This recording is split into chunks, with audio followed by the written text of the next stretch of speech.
নূতন 4000 এসআই নিরস্ত্র পদ সৃজন, নূতন 400 সার্জেন্ট পদ সৃজন এবং নূতন 10,000 কনস্টেবল পদ সৃজন।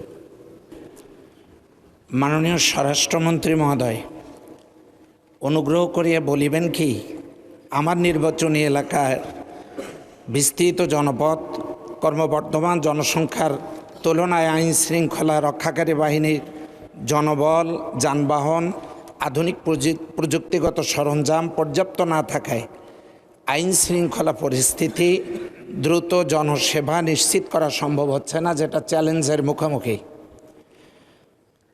পুলিশেরা, মহিলা পুলিশেরা বিভিন্ন বাড়িতে ভাড়া নিয়ে থাকছেন, তাদের জন্য ডরমেটরি নেই, বিশুদ্ধ খাবারের পানি নেই, তাদের পরিস্থিতি মোকাবেলার জন্য গাড়ি নেই, মাননীয় সদস্য, এমনকি অফিসারদের বসার চেয়ার নেই। মাননীয় সদস্য,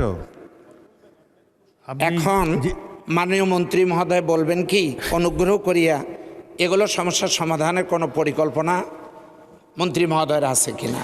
ধন্যবাদ মাননীয় স্পিকার। মাননীয় সদস্য, প্রশ্ন যেটা আছে সেটা পড়বেন, আপনি নিজের থেকে অ্যাড করতে পারেন না। এখন আপনাকে পরে সম্পূরক প্রশ্ন যখন দেওয়া হবে তখন মনের মাধুরী মিশিয়ে কিছু অ্যাড করতে পারেন। এখন মাননীয় মন্ত্রী।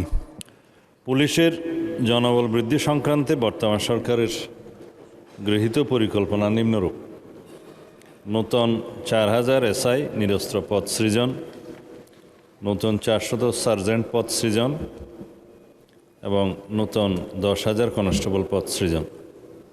উল্লেখিত পদসমূহ সৃজিত হলে রংপুর জেলাতেও জনবল বৃদ্ধি পাবে।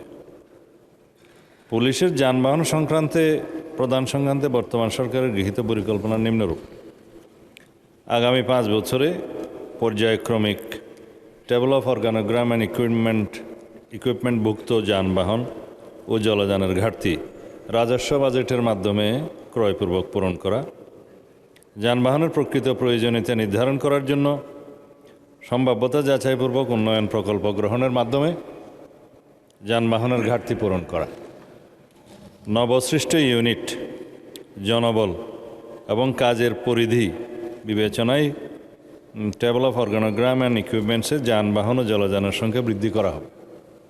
পর্যায়ক্রমে মাঠ পর্যায়ের ইউনিটসমূহ প্রয়োজনীয় যানবাহন সরবরাহ করা হবে।